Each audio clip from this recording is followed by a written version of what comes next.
vous comprenez déjà que nos idéologies font la caméra avec Yannick Stopira toza awa na Saint Thomas vous comprenez l'évangile na après consultation ça qui très occupé parce que la présidence vraiment embelé maintenant au sala makona et on to senga ki to vraiment kolukae to sali be fort to jouer to soigner par rapport avant mon konzamo razolo dans 48 heures ou 24 heures ou 72 heures vous konzamo ka koloba mais yango to ça na mona mboka Saint Thomas par rapport à makambo so to za koleka abobi que no consultation de gestion qui mais guerre eza makasa ko sakanate awa guerre ko sakanate na nenga CC que no FCC cash moyen te ba fisir na ba fisir ko ndenge ndako kwea to ko sola pe mao ya sénateur lola nenga uti ko kufana après ko kota na consultation ay ko kufa ni ba nungu peza ko circuler makamebele pe grande oya propos ba propos ya Augustin Kabuya to mo FCC ko to ba répliquer on to ko soana Saint Thomas par rapport à évangile na Saint Thomas bonjour mbote Yannick Stopira mbote na bande ko nanga tindika kala forme na sepeli po Yannick Stopira ye ndenge na ebisaka so consultation sili bongo ya malgré ye juste étant yon islagité mais ya ka na veille discours ya ba synthèse ya consultation mais bwebingat na la ya bino na démocrate na mikiti sous na disposition na mi tuna na nyonso na répondre na za prêt yenda kata na avant na kata na dit toujours Saint Thomas to so na so na Saint Thomas après discours ya mbondo ka toza kozela mais Saint Thomas 2020 depuis to côté yango toza na zone de turbulence surtout ma motali politique surtout le temps ni pena bienga na toza na Kinshasa toza na Congo awa makameza kaka na balance de tous les deux côtés moi makameza va na bien te gratuité côté ko lobate net simbi na ngote ane oyo makambo ebele vandi penza à l'est take ozo mona makambo ndezo kendenge ni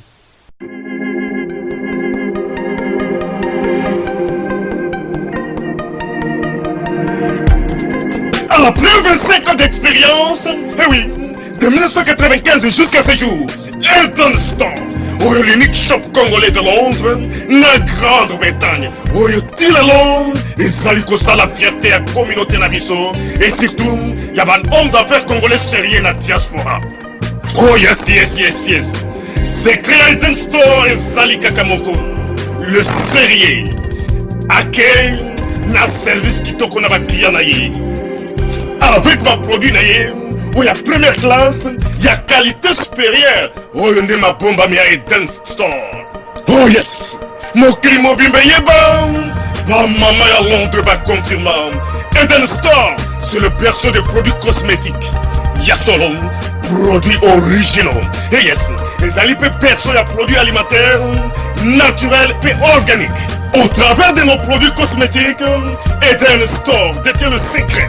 Secret ya solo oya poso ya mama mwasi kitoko poso ya mwasi penza bazali kolula poso ya mwasi mobala kotala ye alemba te poso soko tamboli masanga sima eh oui yango ne ba produit ezoteka na kati ya Eden Store na ba produit alimentaire oya Eden Store yango de secret ya cuisine ya mama congolaise eh oui nyonso ko sepelisa mobali na yo ezali pondu matembele ngai ndole fumbwa ndunda bilembwe oyo nyonso penza oyo kobonga pona cuisine na yo ezali oh yes olingi mobali na yo asepela na yo libela na libela olingi mobali na yo atalaka yo lokola mwasi azali kolula sika oh yes olingi mobali na asisa biloko nyonso otielaka ye na mesa secret ezali kaka moko Eden Store.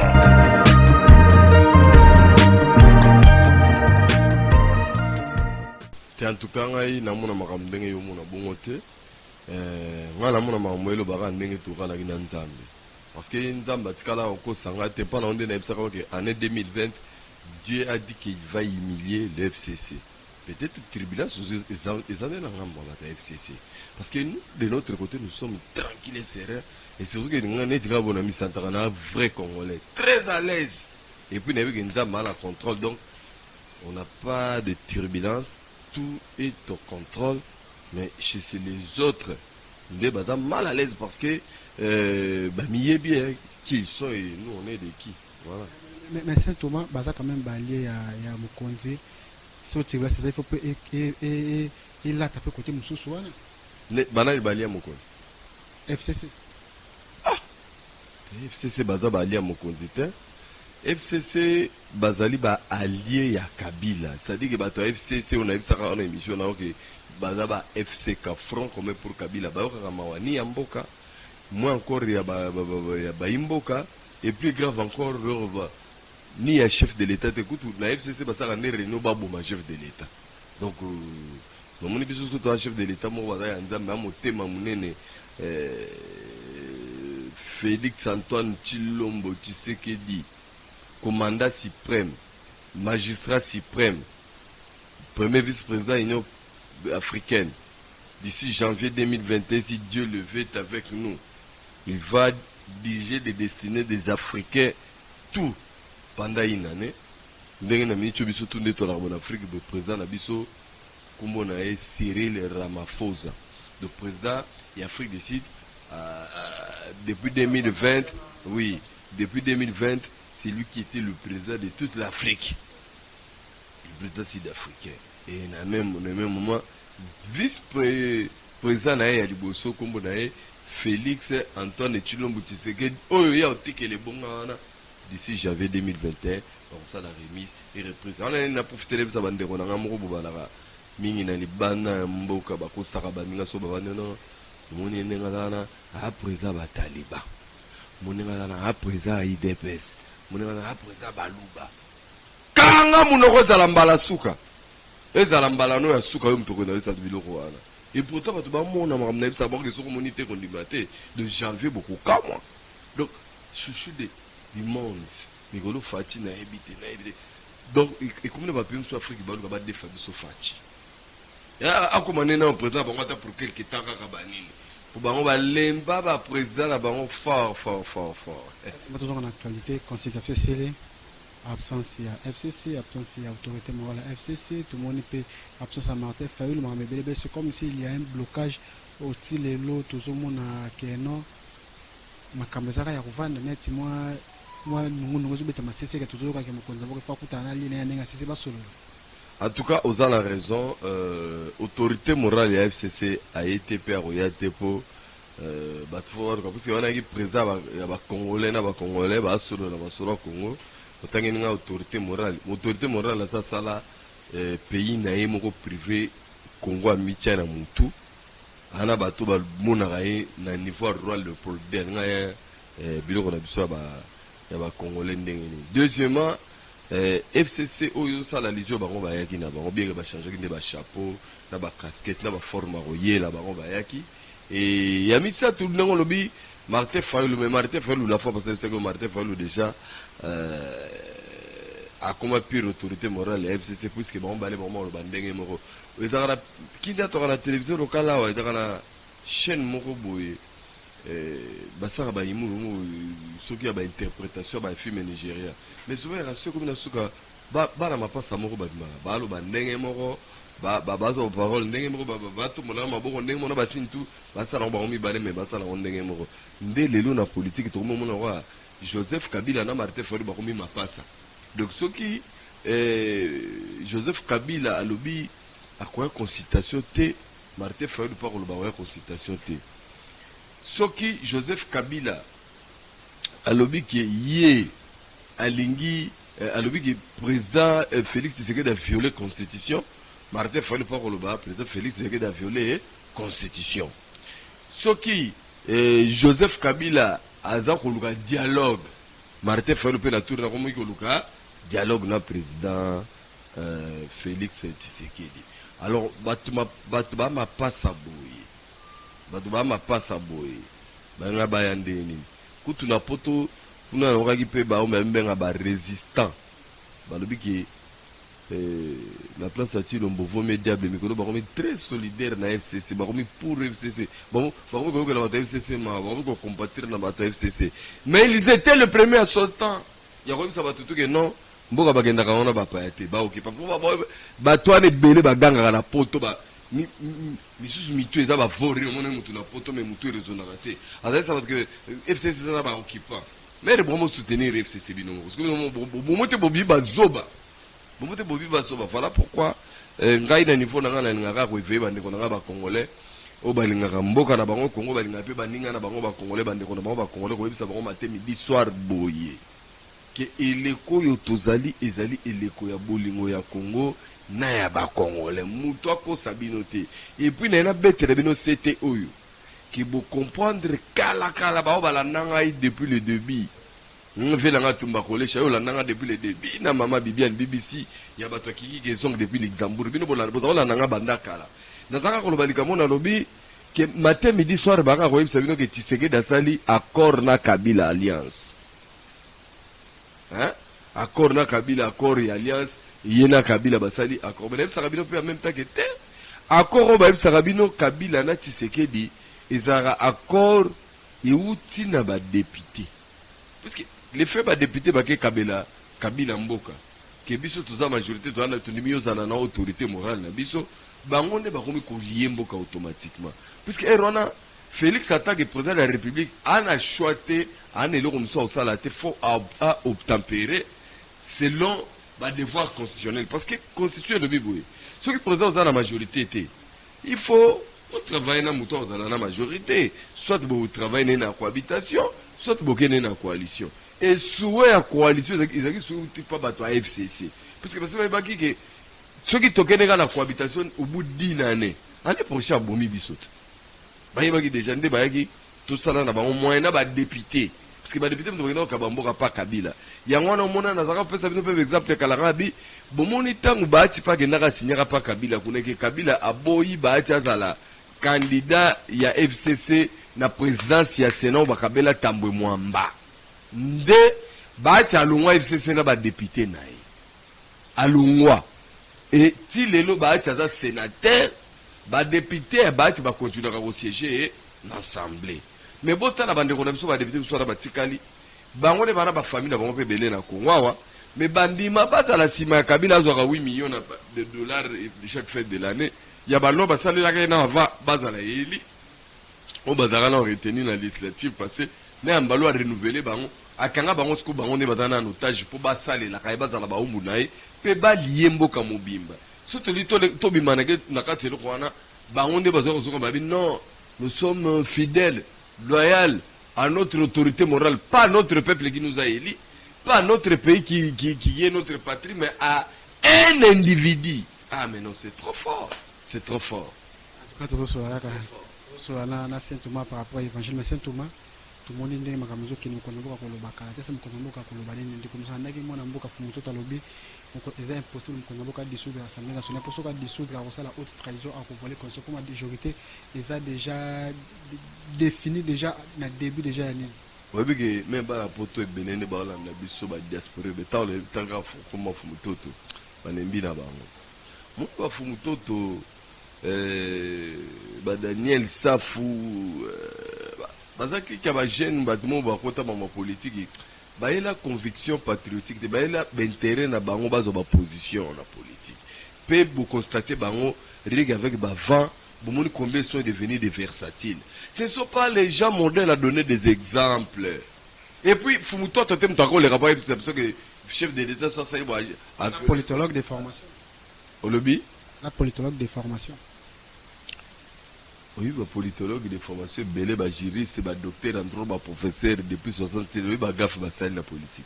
T'as net professeur, moi, bah, dans les pépérés, comme on est bochab. Les lots, vous n'êtes pas, bon, comment il s'abat, non? Régime, bisous, toi, on premier ministre, on a pouvoir révéler qu'on est capable de la République. T'as, bah, là, il y a un mouton, bon, pourquoi, bah, on va l'anda autorité morale, so ba bi premier ministre na pouvoir révéler si ma autorité morale ba organiser pour autorité morale azalaka ancien président de la République bino vraiment bunda pozo ka président en 2023 mais bino mo bobi que soka comme na pouvoir azalaka na pouvoir à malongate et ça pas premier ministre il fallait bonana premier ministre le problème c'est quoi je t'ai toujours dit que bakanisa ka ibela ba Congolo ba mona ka baza ba zoba na bango selon ba hypnotiser qui bango pendant 18 ans dans le système africain et ils croient que à tout moment on peut revenir encore mentir les gens vont nous croire. En 2019, ils vous ont véhiculé des trucs avec Martin Fayot que on a nommé Félix président de la République. Fayot alo bango na FCC bango na bari magie. Le loto suka wapi. Moi je refuse pas que bato ba vanda ba réfléchir to ba fukuto to ba pesa point de vie. Discours mo konza mboka koloba neti ngai place na vandiao. Nga Saint Thomas. Na ka lelo mo na obanga ta mo konza mboka koloba. Pour le bana français. Au moins 6 minutes ndenge banda loba ndenge créer ba mbonge ba bulu yeke ba bombe nucléaire ikotsa ba parti ba réunion kafu ba retraite ba parti monsieur panzara ba député ba boya ba famille politique na bango misusu ba sala ba moto benga ka donc ras le bol.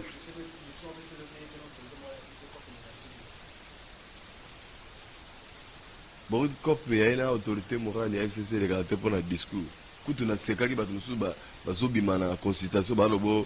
Nous souhaitons qu'il y ait la rencontre entre le président Félix Tshisekedi avec son prédécesseur Joseph Kabila. C'est que bien au moment où le président Félix a respecté l'accord. C'est tout solo na na ba Congolais ba olandanga héros yo.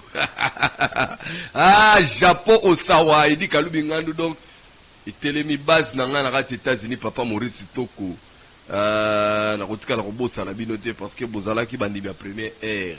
Naba John Kassongo, Junior Kassongo Fondation, vous avez dit ma première ère. Oui, bien, ce qui te le dit, tout raisonner pendant un dengue à bateau normal. Un dengue pendant bateau normal, bateau net, bateau ya nani ya FCC. Ah, mais vas-y, les soins d'amour européens, c'est bisoté. Hein? Vas-y, les soins d'amour européens, c'est bisoté. Na matière et belé, il y a politique en bon dengue tokende. Autorité morale. Rencontre naïe na président de la République mais bandeko depuis 2019 Tilelo combien de fois président Félix Tshisekedi a koutani na autorité morale à FCC makambouni ni basolo lati qu'est-ce qui vous prouve vous là qui souhaitez qui va koutana les choses basolo là et là on est na basolo là mbalo mbala moko. Il faut changer tout les temps au bakutana. Et ça, on a battu à FCC Babimi Bazoba na Mokili. Bazoba Kabila Zonga pour 2023, ça a 5 ans. Pendant que ça a 18 ans, on a fait battu balela. Ce que vous avez donc, on a 18 ans à résoudre rien à Congolais, à résoudre les problèmes de la sécurité, alimentaire, il y a un bon mois si on a la soba, on a pouvoir que à son barami qui a mis ça à Lyon, à Lyonceau. Donc, on a des grands négoins. Pendant 18 ans. Donc, 18 ans, vous êtes pauvre. Vous êtes pauvre. Vous dirigez votre mboka, vous êtes plus riche que l'État. Vous êtes pas parlement, vous êtes bon et belle. Il y a une folie, il y a une conscience, il y a une intimidation, il y a une empoisonnement. Vous êtes négoin. Après, vous êtes faut en 2023. Mais en 2023, vous êtes ce qu'on est dans la chaîne. Vous batika no beaucoup fona na nzala bo si la mayele boko mabazoba na ba professeur na étudiant na ba licencié mboka mo bakoza to bazoba siko balinga kine na 2023 sera zongi boko milliers de pieds et de bras comme ça ba kanga bino bena ba kaka. Donc to bima na boule moko moni moi je dis aux Congolais que soki bozo banga Joseph Kabila botika ko bangisa biso ye pona mboko ba koko na biso ba rien. Ba politique belete mais roi Léopold Alemba bango azomboko mbambo eka bango na maboko Belgique abi niveau o ya bato na kokate Belgique ye moko azubiso bande ko na ngai ba nord to laki na ner na bisote ba nord to laki na ministre to na la police Belgique ba binge colonisateur ba niveau de titre des agis makasité mais Belgique mundela lemba biso akenda. Bon, Joseph Kabila, pourquoi on panique pour Joseph Kabila? Ah, rien. Moi, je vous dis que nous allons continuer comme ça, que Joseph Kabila azalaka et l'autre côté. Ceux qui balongent les Minduki, n'a pas poison. Joseph Kabila ne représente rien. Ceux qui balongent les Minduki. Parce que. Oui, parce que il y a une émission au Kalotuna qui a lobby.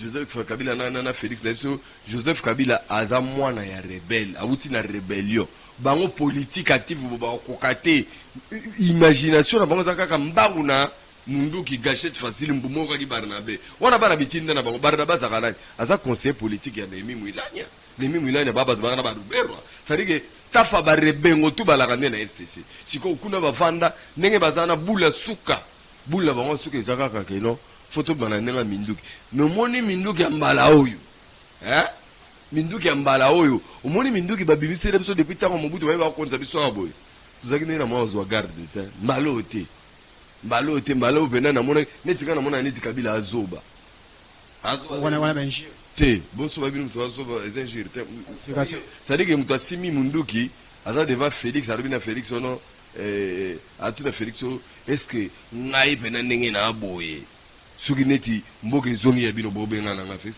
to benga no pona ni vous assire au problème yate azui Félix asimbaki na e kaneni nini ya mai boye abisi Félix abio simbera no munduki boye bongona na ebso eloko moko na sala eloko moko azui munduki asimbisi Félix asimbisi bidona mai hein bamu Félix azui ta sivika munduki ngoli ka charger en place ici donc c'est le munduki na ya moni mutu asili mayele ako nanu bomoni ba agitation moi je vous dis que ba agitation bokomo na ya forme tout baluka makambo kobata mape et surtout que mbalo to ala nzambe donc moi je pense que bato bazo rêver rencontre Kabila Tshisekedi bon après discours les causes à la bien parce que trop exagéré ba décision c'est que ce qu'on parce qu'à représenter rien biso na RDC to un rapport quand moko il est notre ancien président de la République et puis sénateur avec Abou Pierre FCC borné privé il peut faire de ça comme il veut ça ne nous regarde pas ils ont engagé Mboka qui peut Mboka péter. Ah oui, toujours continuer ce que na Saint Thomas ka émission masoleta les consultations woki awa Saint Thomas to betano masoleta na actualité mikolo rando tukoleka awa par rapport à Vital Kamerhe que Vital Kamerhe a dossier moko politique moi na moko kiste kabwa lo boka FCC mutbazana masima arrestation ya Vital Kamerhe mais côté to moni pe bandeko ya FCC ba répliquer ba oui bato bazoboya kopesa liberté provisoire na Vital Kamerhe ezaka bango FCC bato bazoboya kazo so libani ezaka bango FCC makambo na ba juge ne surtout na baza récompensé ba mati bango ba grade pour le bani par rapport à ça. Merci d'abord pour la question ya Vital Kamerhe au bozala so boke bozongeli na on a évité photo expliquer bino na français na lingala to na monronini nga vana beta ba commentaire tout nazo zo bato bazongela jugement ya Vital Kamerhe le jour où Souka va bakatera et procès malobane à Souka lobadi bo. Abi chef de l'état fongola miso. Mutu bazo viser zandeyo. Sozo mona mambo la tinga yo. Zandeyo moko. On gana ko funda FCC directement mbala moko. Je vous dis parce que na IDP c'est ça na mutu moko ta luka Félix Sakufa. Asa te membre mo IDP c'est. Toi qui na déplace ba luka Félix Sakufa ngi la muka na FCC. Bon, R dossier à Vital Kamerhe et bandit comme tous les dossiers. Batunyo so balanda président Tshisekedi depuis mandat na depuis la campagne d'Azara Kolobagé azo ene pour restaurer l'état des droits na indépendance à justice alors a mis pesi punition que ce qui problème est à la justice vraiment est à la indépendance totale le nana na zolo a rochakunati étaliété et c'est ce qu'il a fait. Maintenant, et Salami Bongo, dossier à 100 jours, et bandit, Batouba bandit campagne pour monter ce chef de l'État contre la population. Vous comprenez? Ah, attendez si Kamerhe. Il y a besoin de l'objet. Azobanga Kamerhe pour Kamerhe, Baokana qui en 2023, c'est que la Kamerhe. FCC va le voir avec respecter l'accord à Genève, accord à Nairobi, Moutakasi Kamerhe pour un accord à Nairobi. Il n'y a pas besoin de accord à FCC cash. Moi, c'est plus qu'Augustin Kabouya. C'est les FCC. Rappelez-vous que les FCC, premièrement, pourquoi? Parce que Moutouaki, ministre des Finances de l'époque, à la FCC, comment il pouvait accepter Babimisa réserve Yambongo, réserve stratégique Yambongo, na coup de fil à Vital Kamerhe? C'est qu'il y a Zagine Loko, mais pour s'attendre à gouverneur à Banque il y a FCC. Est-ce que vous comprenez? Vous comprenez? Premier ministre, il y a FCC. Ministre de la Justice, il y a FCC. Bon, tout le bon côté pour Nanine. Bon, c'est quoi votre balinga guinine? Kaka IDPS Nandima. Na président Félix Nibani Baba ko sere kaye makamumate me di soir que yem to traire caméra kangisi caméra. Wana ndeza wana ilungwe na politique. Hein? Ndenge zana sokine teza balobi président Tshisekedi vraiment kangisi Kamerhe obangi kaka ibiona IDPS pour 2023 Kamerhe aya boto na bino place wana ndé na politique de neza solo siko soki ogise kabwe moni procès politique ya na lobaka na mboka na biso ke eloko nini elekaka na mitu na biso ba Congolais eza kwa lika mukolo mona betelo isola tribalisme na bime ndeko ya nga ya nix topira na ebite sika comme naza zoba ube bandeko na mtu balobaka ngo abusivement baza bazoba po tribalisme na Congo est lié na baluba C'est la compréhension congolaise ou compréhension quinoise. Cela veut dire que on dirait mon tribalisme, c'est la même chose. Donc, lorsque l'INC vous dit que c'était procès politique, on a besoin d'en gravité. Lorsque eux-mêmes, les gens de la Mouka, viennent vous dire que c'est un procès politique et Chilo m'a sacrifié, Kamera, dans traître, on est normal. Hein? Lorsque l'FCC le dit aussi, donc il vous dit que non, jugement, on a 100 jours de guerre, parce que l'FCC le dit,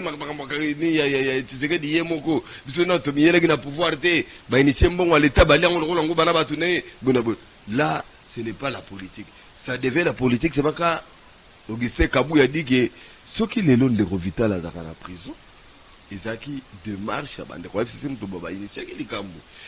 Quoi peut y avoir dossier on a un conseil des ministres. Ceux qui président Boagi couper ça dans les autorisations, qu'est-ce qu'ils allaient dire?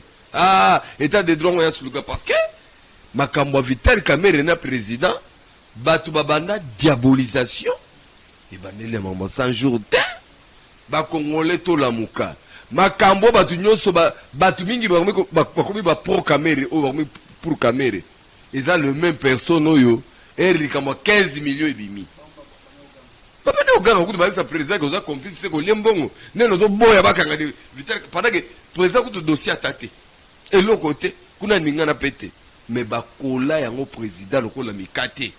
Mais ce qui est présent tout ce qu'on sent sur le rapport au président. Ce qui est présent, à sa monarchie, la caméra représente un danger pour nous.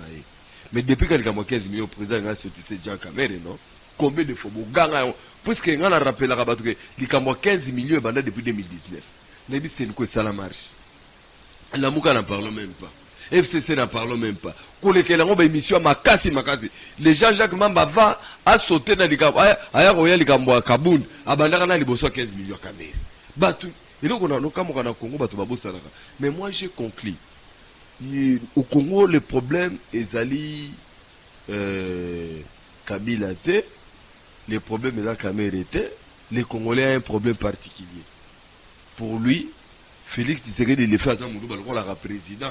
Donc, ma ramener sur ça, photo diaboliser parti de IDPS, photo bébé Sarangora Yamabe. Et pourtant, tout le monde devait applaudir IDPS matin, midi, soir, parce que c'est le seul parti politique qui n'a jamais géré. Le pouvoir, est-ce que quelqu'un peut me montrer combien de membres de l'IDPS sont en prison pour un moment de détournement? Depuis l'IDPS, c'est ça le pouvoir. Balak Sangay, membre de la famille Tshisekedi, membre de l'IDPS sont en flagrance qui va détourner Mbongo. Depuis pouvoir est bandit. Non, on se moque de qui? Mais on connaît comment beaucoup de gens sont venus au pouvoir. Tu veux dire qu'il changer à la minute, ni va comment? Mais bon, là, qui s'engaille. Est-ce qu'on vous a empêché même d'aller accuser les gens de l'IDPS? Ce qu'on a un sarabatoire à la micro d'ailleurs, dans le banc, on peut me les apprendre à s'y côté dans le barabou. Ndeke toi, bon, à Congo actuellement. Ndeko, on a Tindio. Landela bato IDPS malamu. Landela famille à président malamu. Oyo kokuta na makambo mbongo makambo trafic d'influence makambo corruption kende ko funda na justice président oyate a côté la EPT on a suka déjà par rapport à technique na mwana mboka Saint Thomas tozonga peut-être interview ya show question sur peut-être za mamu kuse par rapport à technique tu veux faire ya na rubrique recherche na anel elle est solo plan. Bon par rapport à évangile on a terre à sur monité qu'on dimate donc na moni na ngate na mona tangi le rola batinyo so. Maintenant, on a monité, par contre, nous avons affecté na liwa ya sénateur Lola Kisanga, on a présenté famille biologique na condoléances. Oui, tant on sali choix royal na mboka. Mais il y a ça le rôle là-bas, Chebeya, le rôle là-bas Matungulu, le rôle là-bas Mamadundala, puisque batuti au bazar na FCC. So va sentir que bino boge trahir bango, que bino bovanda kana bango. Sor na yo mo yeba. Donc ndenge bazala kawana des bébiso boy bato spiritualité belé nous avons déjà c'est un message que non la plupart de bato bazo lo FCC mingi to no mona ba kufa c'était même semaine passée quand semaine asuka ya nini ya consultation nous on était déjà prévenus que nengezana no kwa sa comprendre que non bato ba ki bien kufa yemo roté akufa na misusu mais Dieu du ciel Nzambe biso to sambela nzambe biso to kwaya na ye nzambe oyo aye ko intervenir aye na secours ba congolais il ne va pas nous laisser et puis le peuple gagne toujours et puis le peuple va gagner Kabila Tshisekedi Fayulu Bemba soki nani bazara likolo ya constitution te ba likolo mibe ko mboka te et puis mboka o ezara Tshisekedi te ya Kabila te ya Fayulu te ya Bemba te mboka ezara ya peuple congolais et peuple wana akugagner puisque azali likolo ya Kabila likolo ya Tshisekedi likolo ya Fayulu likolo ya bango tout et comme Nzambe siko yé ndenge ba la voix du peuple c'est la voix de Dieu ya moni Nzambe akoti lisolo et bobo sanate toujours évangile à Saint Thomas soko monite konimate mukolo kaka discours aussi là Yannick Stopira yaka bandeko yo nde ozotala ngai yo na pesi mbote na bino batu na ngai situ tindika Mike papa na monter yango kitoko bolesa bandeko na ngai lelo fona pesa numéro batu bele bazalo ko babenga nga na muso batu na numéro plus 243 89 510 39 59 plus 243 89 510 39 59 bye bye tindika. Merci à Saint Thomas, merci à Rifé Kisombe, merci à Papi Kelly, merci à Kwame Chaka, Mamé Lizé Matondo, Mima Wetu, Bandekoto Botala Kabiso, Joyeux Noël, Nabino Napoto, Batantine Mado Mundeke, Batantine Nathalie Mundeke, vous avez vraiment ébélé, vous avez Tindika, partout, maman, Principe, la peine en France, vous avez Joyeux Noël, vous s'abonnez toujours aux ans à Saint Thomas, Balasima, Natiki Bino, ciao.